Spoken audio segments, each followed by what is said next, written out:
we're rolling with it. Yeah. Okay. So welcome back, everybody, to the Primas Podcast. This is what they do in ASMR. Can you guys hear it? Nope. No? Okay. I don't know how they do it. And yeah, so that fine piece of ass over there drinking water is my Prima Jess. Hey, everyone. Thanks for tuning in again. Do we have a special treat for you guys? Can you not do that when I'm talking? I know. Oh my God, you're so That was rude. louder. Special treat. I thought I had picked it up She off does of the this floor. intentionally. No, you didn't. You totally just couldn't give me my 5 seconds of intro, huh? I was just like I was like, this is going to be a smooth transition. And it wasn't. That's my bad. Hey, Prima. No, the mic's back on you. You have the ball in your court. Okay, so yay, happy Halloween time. I don't normally celebrate holidays, but when I do, it's Halloween. And that's just because it's so cute to like dress up, and then like the creepy stuff is also really cool because when else do we celebrate that, you know? So Yeah. I love Halloween. And to reference like last week's topic, right? Like the masking, like we're just like not that person. Like we can be true thoughties and it's like no one cares because it's like Halloween. Yeah.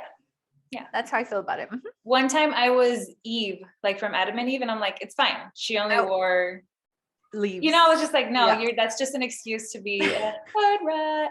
But I was, brand new in college. I was like, yeah. You know what, Eloy, post a picture of that. Yeah, that's a good one, Prima. You look so hot in your body. Damn. No wonder Eloy always thinks we're lesbians. Yeah, those were my prime days. I had 6-pack abs without even trying. I know. Okay, no, not 6 packs. But anyway. Happy Halloween, guys. Yeah. Yeah, and my Prima Jess is a psychology enthusiast. Duh. But so she had a great idea for this topic, and I was sold immediately. I had to cut her off mid-sentence because I'm like, wait, that's actually an amazing idea. If any of my brothers would have been there, it would have been one of the moments because I'm like, it just hit me. You know, when it hits us hard. So Jess, tell us, what are we talking about today? Yay. So as Cindy had mentioned, she's not a huge fan of the holidays, but I knew Halloween is like one of her ones that she does celebrate. So I was like, how can I intrigue my Prima? Because I usually don't have a lot of good ideas. She's the brains of this. I'm the face of the podcast. Because I'm ugly and old. So we thought it'd be fun to give our interpretation and diagnosis evaluation of some fictional serial killers.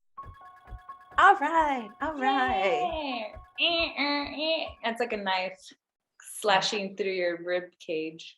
Yeah, definitely. That's actually one of our serial killers we're gonna discuss tonight. So good one. You have been doing your homework. I appreciate that. I got notes. Awesome. I see nothing but text messages. So. Well, no, I text message my notes to myself about stuff. How else do people connect with themselves if not via text? But yeah, guys, isn't that going to be fun? So I picked 4 serial killers. Some you may know and love, but right, it's Halloween season. They're playing these movies all the time. AMC on all the channels, right? So we're going to really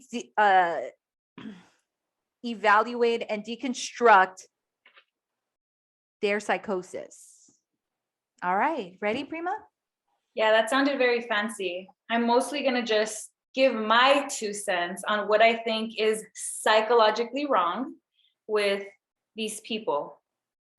With the people. We're both going to do that. So yeah. Do you want to start? Yeah. So the first one is probably one of my favorites. I can watch these movies all the time during the daytime. Because at night I'm like, oh, hell no, I can't. I'm a big scaredy cat. I can't. Wait, do you still for real get afraid of the dark? If I'm by myself, I could really psych myself out. Like really? If I'm by myself and like watching a thriller or like just in my head. Yeah, I can. Or if I'm smoking and like, what did I just hear? Or what was that just like flew by, you know? I'm just like, I don't get like none of that anymore. Like if I hear a noise, I don't assume it's like a different thing. I'm like, that's a human being who's here to kill me. That's where I don't go to a ghost, or I'm just like, I'm alert and I try to be prepared for those situations. But like when it's just the dark, like something creepy, like now I think I'm past that phase. But it was really fun because my mom was always like, what do you like about these horrible movies? And it's just the thrill. Like we get a rush. It's really exciting. Like roller coasters. Like I'm not down with roller coasters anymore. Oh yeah, me either. Well, that's for different reasons. That's for like physical reasons. Like I just can't stomach it anymore. Yeah, but remember before it was like, oh yeah, that's so hardcore. Now you don't think about it. Now it's like, no. Yeah. But you're right. Like when I'm afraid of the dark now, I'll just send my daughter first because she doesn't have a fear of the dark yet. Like she has no concept. I'm like, Melody, you go first and then tell mommy if it's safe. And then I'll go. I'm just kidding. She isn't? No, she's not afraid of the dark yet. So that's cool. I don't know when that comes up in age. She'll learn it from someone. Yeah. My daughter did. One day she came home and she was just like, what was that? Is that a monster? And she was like 2 or 3. And I'm like, monsters don't exist. And I'm like, oh, I didn't think we were going to have this conversation at 2. Let's go. And I broke it down. I really did. And I don't know if she understood me or not, but I'm like, no, that's just what people tell kids to scare them, but they're not real. And now, like, if she does little stuff like that, where like, she'll be like, oh, I forgot something in the kitchen or I can't find my blanket. And I'm like, that's okay, babe. Go look for it. I know. And or like that video, dark. the video I sent you with the little boy and his family, how they scared him on the couch. Yeah, that's so bad. There's so many of those. And that's the pictures they take, the reactions. And I'm like, talk about childhood trauma. What the fuck? Humans, man. You know. There's this, it's those videos about like people, like families taking pictures and the kids think, oh, it's gonna be fine. And then like this crazy monster comes out and attacks them. And then they take those pictures and it's like Happy Halloween. And it's like, I couldn't stomach it. I couldn't finish. I'm like, oh, I can't. Like that poor little kid. And then like we come from a Mexican family where it's just like, yeah, this is normal. And we're gonna, them, instill fear in them. Yeah. Cause it's funny to watch you be afraid out of your mind. Like that shit is not funny. I know, poor baby. But okay. Yeah. Let's get started with our first serial killer. Drum roll. Michael Myers. Have you seen any of the Halloween movies, Prima? Yes. Okay, so this was one of the 2 you knew on my list.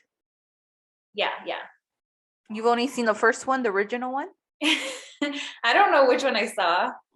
Worst. I knew it. All right, so let's talk about Michael Myers. He's actually one of my favorites. I remember right when we used to go trick-or-treating in Cypress Park. Remember they used to have a bunch of mazes. We used to like pay $1 to go in. And there was always like someone dressed as Michael Myers, like walking down the street. And I was always terrified. Like he was full in character, huh? Like wouldn't talk to anyone, would just be creeping down the alleys in Cypress Park. Shout out to whoever you are, because you really scared the bejesus out of us. It was a legit serial killer. And we're like, hey, shout out to you for making our Halloween memorable. Yeah. So, when we were breaking down his like mental health issues and like really analyzing, Michael Myers, definitely dysfunctional family, lots of family issues. If you ever saw the first one, there's a small glimpse in the beginning of like why he murdered his family. I was gonna say, what was it? Like what was? So his mom was in like the living room getting high with her boyfriend. And then his sister was in her bedroom having sex with her boyfriend. And she was like a teenager. What was the mom's drug of choice? Ooh, if I had to say something of like a needles or smoking. Okay. Yeah. And drinking beer, just so we're leaning towards something heavy, like maybe LSD, maybe some heroin. Okay. Something in that along those lines. Strong. Yeah. Okay. So Michael Myers probably felt very neglected and like wanted attention.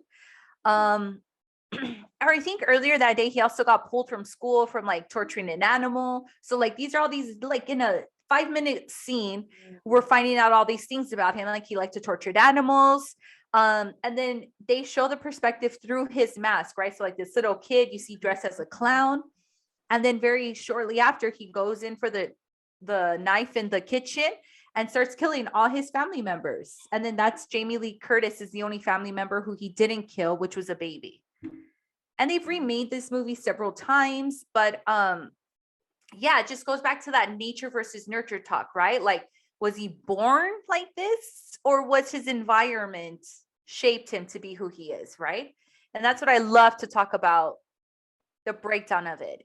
Are people born serial killers, or are they made like that due to these very traumatic, what's supposed to be like a solid environment as a kid, right? You need a lot of love and nurturing and caring for. And if you neglect a kid, if you scorn a kid, what does that leave them? That's a good one, because regardless, whether if it was nature versus nurture, a child can be born with a very strong personality. And then in society, we kind of like tend to push back on that. Like, whoa, don't be outlandish. You have ADHD, or don't be weird, like, and it's imagine someone like that with an intense personality just by nature, which intense personalities are beautiful. It's about learning how to channel our natural energy. And, but that mixed with an unstable environment is what I thought of, where it's like, well, I don't think this person was predispositioned to I'm going to just be a violent murderer. It was more like he already had this strong personality, just genetically, that was his characteristics, to be, intense about stuff. And then on top of that, he had a very unstable childhood. And so that manifested. So he was already maybe having some issues, kind of like when we talk about autism. I'm not saying autism leads to this, but I'm just saying, like, when you don't learn how to read things, they kind of tend to get worse with time. And so that can happen in this case. Like when he was torturing animals, if someone would have stepped in, if someone would have saw, if he would have had a solid relationship with his parents, they could have talked to his parents to help him, because that is neurological. When it can be, when someone is born having, I don't know what part of the brain it is off the top of my head, but like they really lack that empathy to a different level. So that could either happen, you were born with it. It can happen if you start doing like hardcore drugs, because it kind of changes your chemistry. And it could be while you're developing. So that can impact your empathy levels. There's so many factors. Different factors. So that's a great one. A glimpse into his childhood, right? Yeah. And then shortly after I like this quote by his doctor in the movie. It says, he became purely and simply evil. And then in the movie, they diagnosed him as like a psychopath, right? So I kind of went back and I was like, well, what year did this movie come out? Came out in like the 78, so like late 70s. And I was like, yeah, that's like textbook back then, right? Because like psychology just came about in like the 50s. So it's only been 20 years of research, and quote unquote, that was a psychopath. But I want to like make the argument that like what we know today is like he was more of a sociopath, right? And I love that argument. Like, well, what's the difference between a sociopath and a psychopath? And to me, a psychopath is they can actually blend in society. So you really won't know. So the prime example in our research is like Ted Bundy. He was very charismatic. He was a people goer. He actually maintained like a girlfriend and cared for her kid. As opposed to like a psychopath is very antisocial. It's a red flag. I thought about you when I read that. It's very antisocial, has awkward social cues, and you can tell from very, very early on, they're very reserved. And you think, oh, they're just being weird. They're just being awkward. Those are like typical terms like people would say. And I think Michael Myers is like textbook, like you never saw him with friends of a sociopath, he didn't connect with anyone. He had like no emotion, no remorse or anything like that. Sorry, since we switched our recording days, I am now with child. Yeah, kind of didn't hear the last few, but you're talking about the difference between psychopath and sociopath. Correct. Yeah. That's a good one. They have different behaviors. You can kind of spot them out a little bit easier.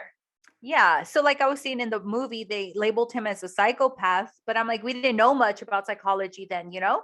And like fast forward to our time, we know like I would say he's more of a sociopath like Michael Myers than a psychopath because he just lacks that emotion. And they use all the like the textbook terms that we know now today to describe that, you know, like shows no remorse, empathy, or anything of that nature.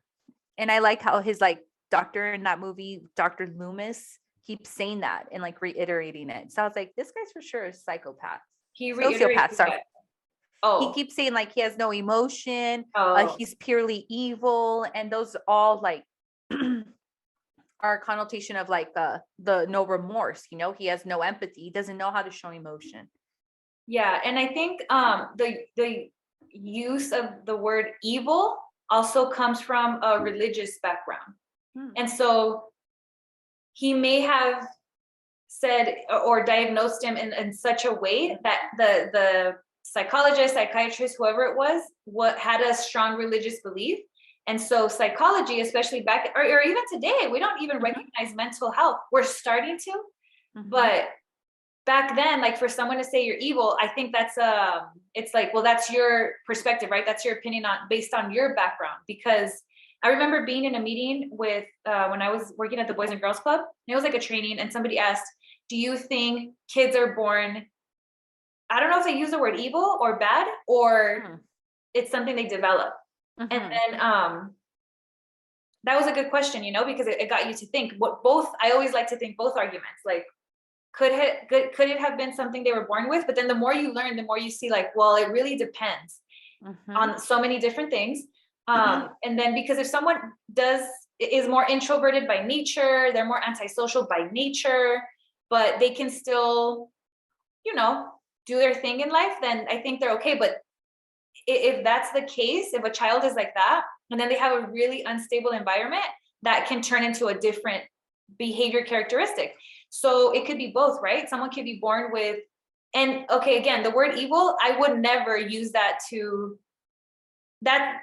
I don't think people are bad. I think something happened in their environment that now we are judging them and saying they're bad and evil. But really, if we looked at it in a more scientific way, you can say, well, no, that part of the brain. Let's really dive deep into this person's childhood. Let's really, and when do we have access to like psychologists and psychiatrists and therapists? Like it's a great resource, but it's not accessible. You got to go through loopholes. It's expensive. And so that's my 2 cents on the whole evil thing. And like the back in the day where I think a lot of it was because one of mine is The Exorcist. Remember those? Yeah. Those were good. That was kind of scary. Yeah. Even my dad's still scared of that movie to this day. I think it really traumatized them. Me, Robert, and Ellie saw the exorcism of Emily Rose, like at the Montebello movie theater at like the midnight show. We were all effed up that whole night. I think Robert woke up at the same time from the movie. And I'm like, Robert, really? And like, Nelly was like, I've been waking up every day at this time. And I'm like, oh my God. Because it's so uncomfortable at night, you know? Like when it messes with you. No, yeah. Nobody was saying like, no, it's not real. Everyone's like, oh shit, we shouldn't have watched that at midnight. But so that was funny. Fun. Awesome. Well, yeah, so that's our first serial killer, guys. That's how we would diagnose him, right? If we were clinicians and he was in our therapy session. Yeah, he lacks that part of the brain that deals with empathy and remorse to a very extreme level. And he's also probably very angry inside. So don't judge him. He didn't have a lot of safety growing up. That messes with the human head. All right, ready to go on to the next one, Prima? Yeah. All right, so next on our list, serial killer. It's probably another good one of mine. Norman Bates. Now do it. You did it earlier. Do what? The sound effect.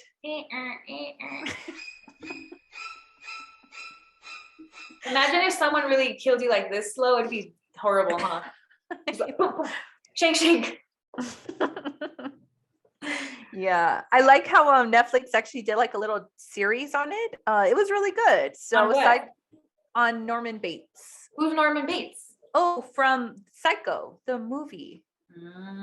Did you ever see So- Psycho? No. But I remember seeing like the movie cutout at like Hollywood Video or Jose's Video in Cyprus. Russell Park. We had a car to that. But yeah. All right, so this is our second killer, Norman Bates. He's from the movie Psycho. What was I going to say about him? All right, so this one I thought was really interesting because he clearly has a very unhealthy attachment and relationship with his mother, right? He's sort of a, what do you call a peeping Tom? So he has this like little hole where they own a hotel, and he sort of watches the women. He puts them in a specific room where he can like have access to like creep on them. And while he's watching them, he like masturbates, which is very interesting. So what I categorized him under it as like schizophrenic. I really think he's like schizophrenic because like, as we know, not only is the voices in his head his mother, but it's also visual. Like he sees her, and he killed her how many years ago? So he keeps her like corpse inside his house, and like will go in and out of her character, which is really interesting because in my studies, I didn't know schizophrenia. It could be either or. It could be visual or only auditory, or sometimes it's both. And so I would definitely categorize him as like schizophrenic. He can't tell the difference between like reality and fictional. Nice. What do you have to say about Norman Bates? So he's a perv. I guess that's some sort of like control situation, right? Like it comes from like, I have control over, like watching you and you don't know that. So that comes from a control place. So maybe growing up, he didn't establish that sense of safety, and that can lead to a very controlling personality disorder. So you said he killed his mom. How did he kill his mom? Like what happened? Yeah, because he was jealous of her having a relationship with another man. So that's what I mean about the unhealthy attachment or relationship with his mother, which I've actually seen like in my field. Sometimes you don't know if they're mother and son or like husband and wife, which is trippy. Like, I remembered like asking someone like, this is not a healthy, and like, we just broke it down. Like, yeah, it's an unhealthy attachment. And you said like, it stems from early on where the mother doesn't set that boundary and has that expectation of her son to be like the man of the house, which it shouldn't, because that blurs the line of like, okay, well, he's not the man of the house, he's a kid. But it's instilled in him, and like if it's that controlling, and those expectations of him are set early on. Yeah, so his mom was a big part of the environmental stressor that didn't allow him to form, because we're supposed to learn so much from our mom and our dad and everybody close around us, but in nature we see that in across a lot of species that we copy. That's how we learn, right? We copy what is in our environment, and then also our own personality shines through. But that's interesting. So it also sounds like he has a bit of a mental or like a developmental disorder, because if him and his mom had that relationship where he blurs the line, this happens a lot with like, not a lot, but like if you have a particular personality type, or maybe even like a developmental disorder, and again, it's not caught, or if you're isolated, those families that are like in the ranch, or they don't really go to school, or if they do, it's not traditional schooling where you're able to see these social cues. And so like isolated people that already have maybe a developmental situation, there's so much weird, like they're just not building healthy social relationships. If it was just him and his mom, like that was his only environment, he became obsessed. Yeah. There were no boundaries, like you mentioned. And so he developed, that's why I think there's like a developmental situation. If he developed an actual romantic interest. Yeah.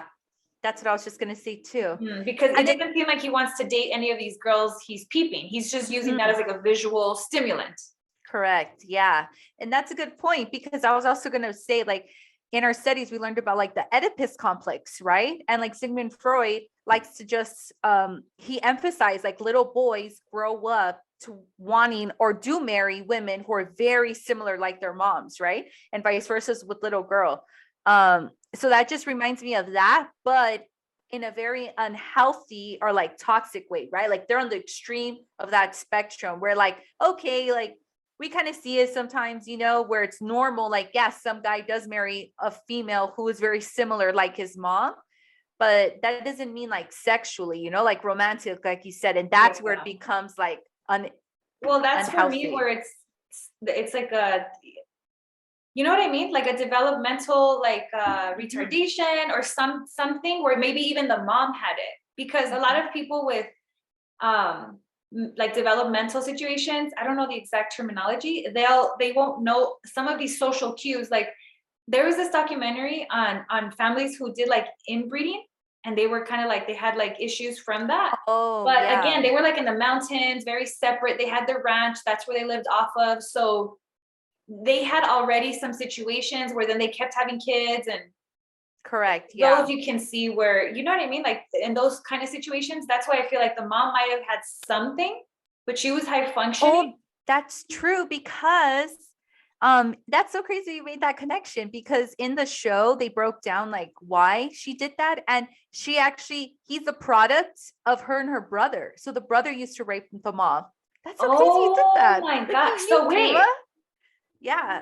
Oh, so then he might have had a developmental that's disorder. what I was just gonna say. That's so crazy you made that. Yeah, connection. Interesting. Well, yeah, because I'm like, how else do you explain that weird connection? It's just not natural. It doesn't mean it doesn't happen. It's just it isn't in our nature to feel sexual desire or romantic desires for we're not designed that way. So if that is the case for the people like our siblings, our parents, something is I think off there. Yeah.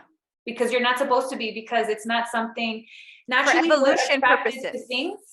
Yeah, naturally we're attracted to situations, things, people that are going to help us continue our species.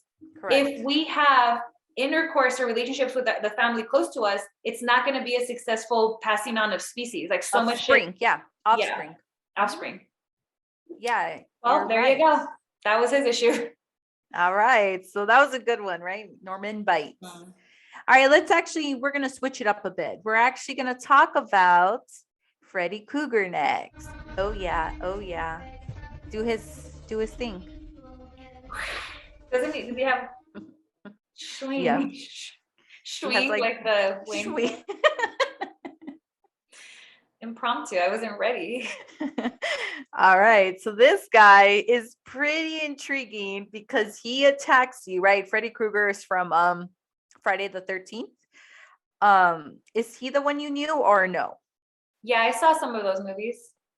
All right. So the original movies talks about this guy who was a child molester in the community, and the parents ganged up on him and burned down his house. I can't recall if it was like with the mom and his daughter, or they just burned down the house.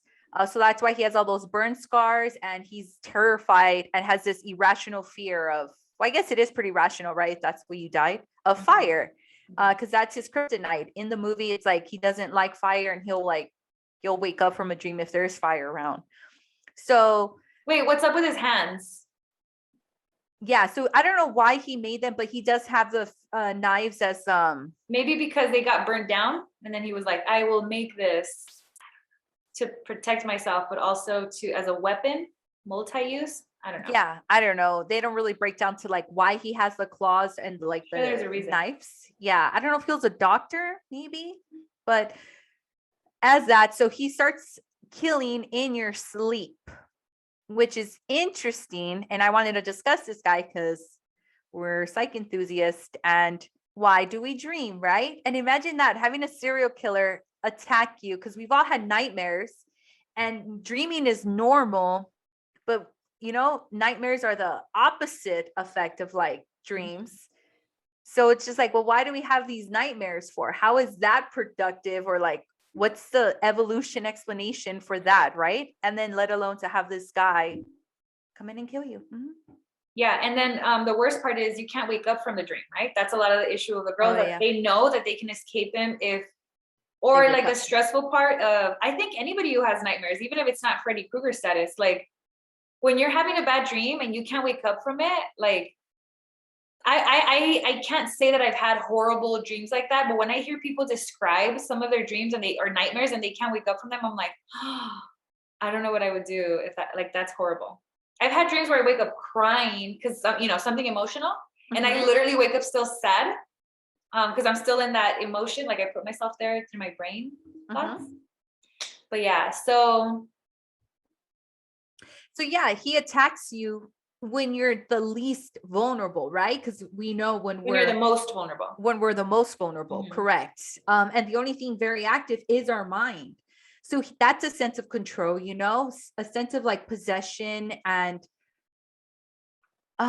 in all my studies, like I've always questioned, why do we dream, And it's just so interesting to me, like the symbolism of, things. Like the other day, I just had a nightmare of like my teeth falling off. And I woke up like a little like, oh shit, like are my teeth here? And I woke up like feeling them right away.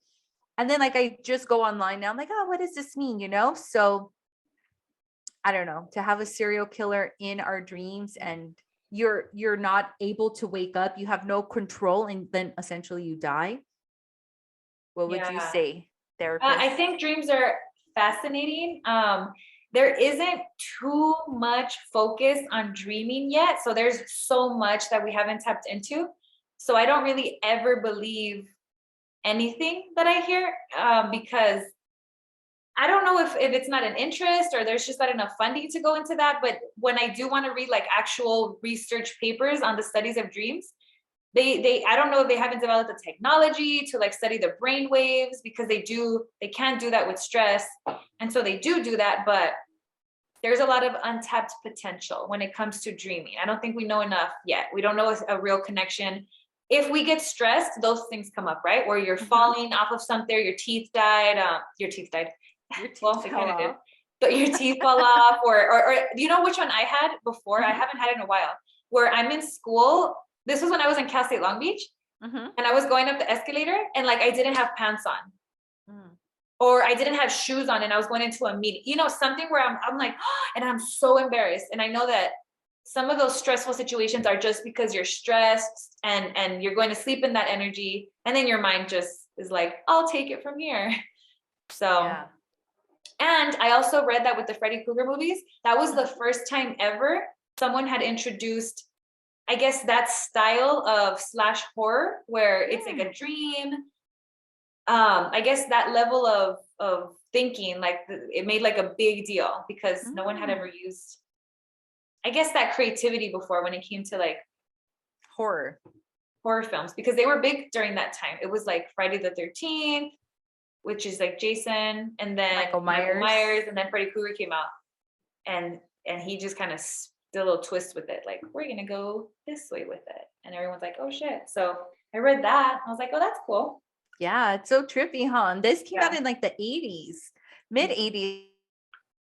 So this was like almost 20 years after Michael Myers had came out. So yeah, for them to be like that creative and good, and really good psychologists, because they had to study what is going to make their, I mean, it's so cool, like with any movie. But when you're talking about scary movies, I think right now it's not as amazing because we kind of expect it. I that's how I feel whenever I've seen like a later scary movie. They use a lot of tactics with sound, with music, with suspense, but it's no longer like the actual, like, remember Paranormal Activity? Such a low budget film, but like it was perfect. But their style is, there's no killer. Well, there is, but it's not like I'm gonna chase you with the knife. It was like, oh shit, it was the girl the whole time. The creepy girl got possessed. It kind of leads up. So the style is different. So yeah, I like it. So we would definitely categorize Freddy Krueger if we had to, like, right? Our evaluation is he suffers from like crazy sleep disorders. Because it's like he's real, but he's not. You know what I mean? So wait, he suffers from sleep disorders? No, I would say like that would be the diagnosis, is like suffering from sleep disorder. And not necessarily him, because he's in our dreams. And that's the whole argument. It's like, well, what are our dreams? And that's like the catch, because it's not our conscience, it's the unconscious. Yeah, but do we ever get an insight into Freddy Krueger's childhood? That's your solution, huh, Terry? Well, I can't diagnose him if I don't know more of his background. I have no idea who the guy is. Well, he was a child molester, and from what we know, that's but was he molested as a child? exactly, Because yeah. people who become child molesters, There's a high rate. Yeah. Something happened. Either they saw something where someone was getting raped or molested, or they got raped and molested, or there's always a very strong connection with people who have those tendencies. So guess we won't know until they bring out his childhood. Let's make that the next movie. I'm like, get a clarification of like, what was his child like? But yeah, so I would just say that like the symbolism, tying it back to like Sigmund Freud, why do we dream? And I would say because of, well, it's a sleep disorder, you know? Well, that was my diagnosis when it came to this guy. Well, the people who are dreaming about him definitely have a sleep disorder, because you can even argue that they're creating this situation based off of, they had a very bad nightmare, and then they go deeper into it and they don't meditate. And like I said, people can have stressors, regular stressors, and that's going to create, like, if you're someone who's prone to nightmares, I wasn't, but like my brother, my youngest brother was, my daughter, I know some people that are. If you're prone to that, I would always tell them, like, fix it. Find a way to either don't watch TV after 5, don't do this, don't do that. Because it's like, why? And it's a stressor. So it has a lot to do with, you got to get to the bottom of it, because a stressor is like, having a bad nightmare is just like having a stressful situation when you're awake, and it's just not healthy. Yeah. Good one. So yeah. You ready for the last one? Yeah. All right. So this one I left for last because he's a good author. Stephen King's The Shining. You saw that movie? No. All right. I wouldn't. But that's the one with the big, what's his name? The guy? Jack Nicholson? Yeah. Yeah. So Jack Nicholson, they made the movie The Shining. And if you've read any of Stephen King's books, which I've read like 3, you know how trippy this guy is. Like, that scares me. Yeah, I cannot read Stephen King books at night. Like, I'll psych myself out and I'll start dreaming. What was that? I thought I heard something, but I'm like, well, even if I did, it's downstairs. So what am I gonna do? Just a reaction. Like a dog, huh? What was that? I know. What was that? I'm all instigating. Yeah, so his name in the movie was Jack Torrance. Definitely delusional. This guy was a narcissist. He had an issue with authority. Pressures of life contributed to his mental breakdown. So he was a dad and a husband. And he was assigned right? We really don't know. I never read the book, but from the movie, he was assigned to like watch this cabin during the winter months, since no one goes up there in this hotel. So him, his wife, and his son were there, left for like a couple of months at a time. And yeah, that's where his psychosis started to be very prevalent.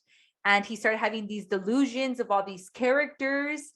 And you kind of get a glimpse like his issues with authority, you know, when they tell him, well, Jack, you got to go do this. And then you see him get resentment, or like his facial expressions, you know. And I would diagnose him due to all that, like Norman Bates, schizophrenic, because he has all these auditory and visual characteristics. Yeah. Where he sees these people that really aren't there, and they're telling him to do things, which is like textbook, right? Like DMH5. These people or voices in your head are going to tell you to do things that necessarily we don't see or no one else sees but him. And so, yeah, he kills everyone. I have a few questions, clarifying questions, but I also want to say, just because you have psychosis where you hallucinate doesn't mean that it's always stemmed to schizophrenia. It could be tied to drug use, and it can also be, I think it could be tied to like bipolar and manic depression. So it's not necessary that someone hallucinates, they automatically have schizophrenia. I just wanted to make that clear. Yeah. But he may have. Yeah, what I mean by psychosis is any symptoms due to mental health, right? And that could be like, that's just an umbrella term. No, a psychosis in psychology is used to identify hallucinations or erratic behavior in for these people who maybe have a psychosis, it could be a triggering situation. However, a psychosis that is brought on by drugs like heroin or LSD, or I don't know if shrooms, I don't know, but like some of the heavier stuff, like that person doesn't have, like I can do heroin and then something's going on where I'm all of a sudden hallucinating. And so I go through a psychotic episode where I think, remember the bath salts? Remember that guy ate that other person's face off? This was a long time ago because they were on bath salts. So that person was a regular person. Well, that's what they had said. And then they tried bath salts or something. And then that behavior had never been traced before. So that's why I'm saying, like, they don't necessarily, that can be brought on by different situations. Correct. Yeah. So I was just saying, like, the psychosis that I was observing throughout the movie, I would say was related due to schizophrenia. Correct. Yeah. Okay. So the other thing I wanted to mention, because I haven't seen this movie, was you mentioned he had to take care of a cabin. This was during the winter time, right? I think it's correct. Yeah. So or like a big hotel. I said cabin, but I meant like a huge hotel. But it's in the winter? Correct. Hardcore winter. So there's been studies that correlate seasonal depression. So if this guy's already going, something's happening with him and now he's like tucked away. Correct. Completely isolated. Cold, there's like not a lot of sun maybe. Different things that if someone's already suffering from like severe depression or a psychosis of some sort, then that will trigger it because you're alone with your thoughts. It just kind of makes it a little bit worse. In his sense, it did, right? Correct. Yeah. And then I have another question. So when he was with his wife and kid, was he normal back then? Or he was in the beginning, but then he wanted to kill them as well. Like the voices and the people would tell him to kill them. So his psychosis got worse. Correct. Yeah. And that's what I said when you were saying that. You're right. All his environment amplified it, right? His psychosis or like the mental health issues within him already. Because there's glimpses where it shows you like, oh, well, he has like some issues, but then it just completely were prevalent when he was in the hotel, isolated, no sunlight, like you described. And then now he's turning against his family. And he eventually wants to kill them and his wife and his son. And why does he want to kill them? Like, how is it justified in his brain? The voices in his head are telling him to, or the people around the hotel are telling him to, but they're dead. And yeah. And then, there was something else you said. Oh, you said something about authority. So what are some examples of him not being cool with authority? So he was like the manager of this hotel, and they showed him like very happy towards the end of the movie. But from the story I got is that they had a lot of trust in him to go back up there and keep doing it. But there's this one character where he keeps telling him to do something, and he would get really angry and like question it, and then like go in the restroom and like just kind of break down. And it's just like, what was a simple task? Like, you're the manager and this is like not the owner, but just someone above him. Yeah.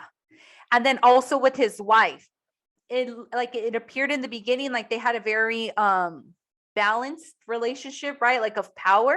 But then as the movie progresses, he starts telling her what to do. And then when she resists it or is like, bro, like, what do you mean? Like, I'm not going to do that. Then you see him like flip.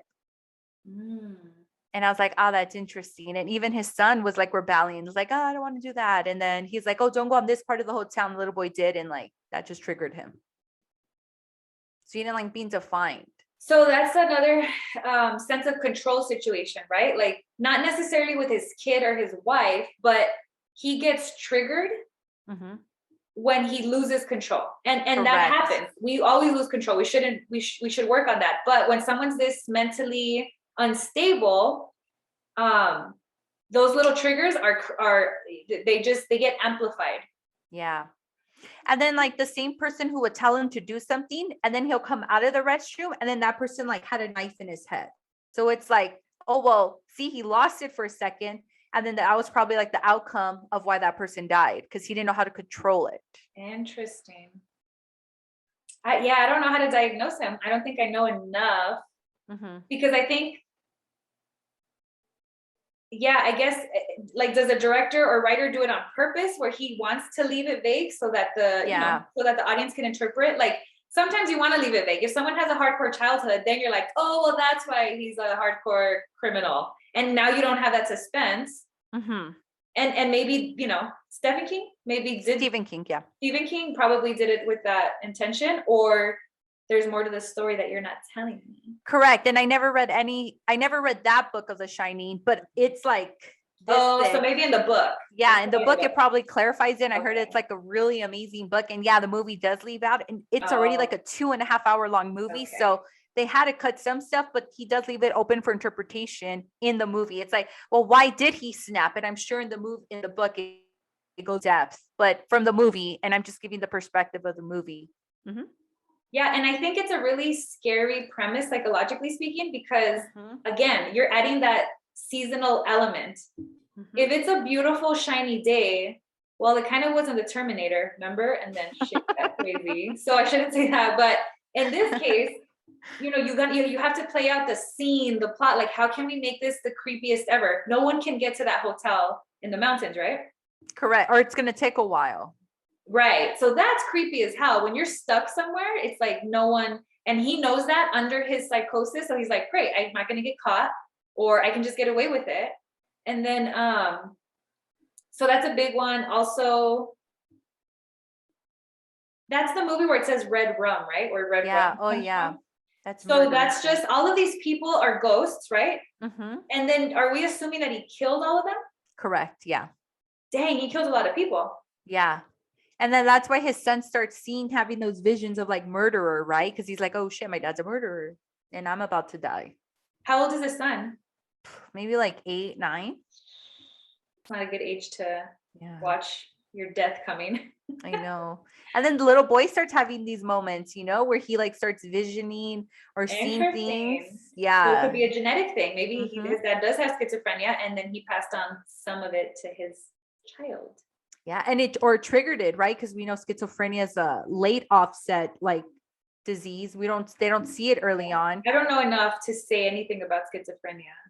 Yeah. And then so like his environment was so intense that if he had that gene, his dad just triggered it for him to like, oh shit, like I do have schizophrenia now. Well, that's your environment, right? Because it can go maybe hopefully a different way. Yeah, I don't know enough about schizophrenia, but it is a very strong, schizophrenia produces very strong symptoms.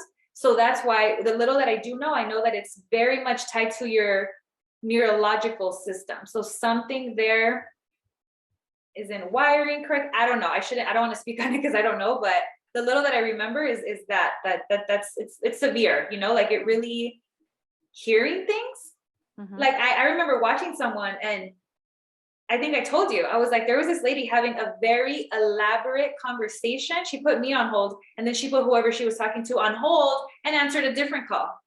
Yeah. And just watching, I observed her for like 2 minutes maybe.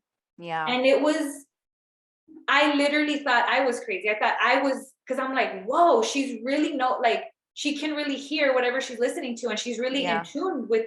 It was pretty interesting to watch, because before that you watch videos, they show you a bunch of videos of the schizophrenic people like in the 80s that they did studies on or whatever, but to actually see it in person, like that's pretty trippy. I've never hallucinated, so I can't even speak to that, because you can hallucinate with mushrooms, like hopefully not in a psychotic way, but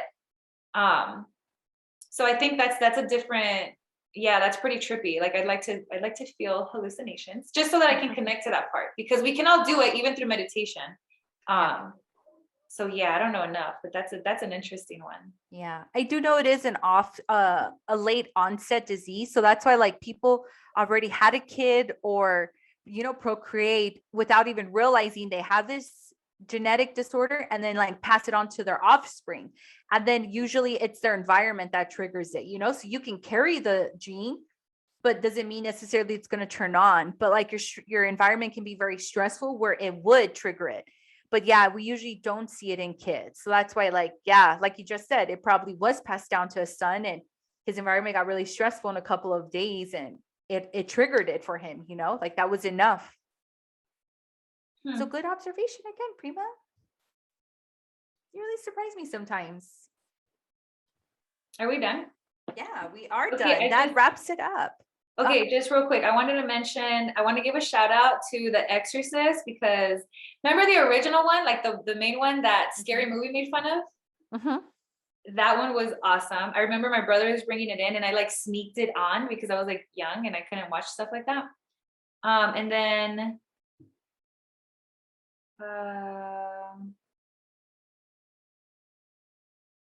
The Ring. Remember The Ring? Yeah, that was scary. I really liked it. I really like their style was very different. It wasn't an American movie. So that was The Ring and The Grudge. Oh, that one. I was thinking The Grudge when you said The Ring. Well, they came out around the same time, and it was like similar, like. Oh yeah. It was that one was good though. And then La Llorona. You've heard of La Llorona. Mm-hmm. So it's a Mexican folk tale. However, I really identify with La Llorona sometimes. I really feel like, okay, because it could have been post-traumatic stress disorder. We have no idea if she had depression or if she had some sort of situation in her brain going on. And she gets judged a lot because she drowned her kids in the river. Mm-hmm. But I'm like, where was the husband? Mm-hmm. We're just judging her. We're just pointing fingers. Like, why did she do this? It's not natural for a mother to kill her offspring unless in the wild, it's unless they're hurt, right? Where they're like, you're not going to make it, bro. They don't say it like that, but human moms normally don't. And when they do, there's usually something wrong. So just wanted to explain La Llorona a little bit. And then I also wanted to shout out Paranormal Activity. Those were fun. And then what else did I say? Oh, remember Cabin Fever? Okay, Jessica's ignoring me right now. She's sorry. My Theo Ruben said hi. He's knocking at my door. Yeah, because I heard someone knocking, and I was like, "What is that?" I got scared. You're scared. And then I was like, "Someone there?" And it was Theo. Yeah. He was standing like this was a night. He goes, "Hey, I just thought maybe you were gonna need this." Like weird things that you're like, "Oh, yeah." Cabin Fever. Remember Cabin Fever? That was a good one. Someone got bit. Or the water was like toxic. Oh, the water. But that one was pretty trippy, huh? Mm-hmm. Then your skin started to fall off and you're like, this is going to be a great movie about kids, about teenagers in the woods. And it's like, not. And then Poltergeist. Oh, yeah. That one was scary. That one was really cool because it was trippy. Again, it was like, what the hell, right? Like all of the elements were like, this doesn't make sense. And then what I always liked was when I always try to scare people, you know how everyone always had a scary story, like, oh, well, one time I was doing this in Mexico and then this chick, right? Like it's always scary. So mine was the Poltergeist movie, hoping that no one else saw it. I don't know why I thought that, but I would always say like, okay, one time I woke up in the middle of the night and like the chairs on the tables were on top. They were all spinning because that happens in the movie. And people were like, that's from a movie. And I'm like, oh, guess everyone's seen it. But anyways, and then shout out to Saw. Remember Saw was amazing. Mm-hmm. And then last but not least, this is probably the creepiest for me. This one really messed with my head, was Texas Chainsaw Massacre. Oh, yeah. Because that one, everyone was in on it. Sometimes you have one, right? One, killer in the family. Yeah. Oh, yeah. One serial killer in the family makes sense. But when it's your mom, your dad, your uncle, your cousins, everyone's like, fuck it. Oof. How do you, that one's again, escape. Yeah. Someone who's in the middle of nowhere, not really practicing socializing. And so maybe some inbreeding going on there. Mm-hmm. Probably is how I would explain that situation. Because remember, they all looked a little deformed. Mm-hmm. Mm-hmm. Oh yeah, that's why he had their faces on his face. Who? The family's faces? No, the Texas Chainsaw guy. Oh no, but I'm talking about his family. Oh, but you said they were deformed. I said, yeah, that's why he would put their face on. Oh, because his face leather face, yeah, because his face deformed. Is messed up. Yeah. Interesting. Look at that. Look at you. All right. Well, that was our very spooky, scary Halloween episode. I hope you guys like it. And if you do, brush your teeth and floss and drink a lot of water. You're so boring. I am. Because I'm a mom. All right, everybody. Happy Halloween. Thanks for listening. Bye. Bye.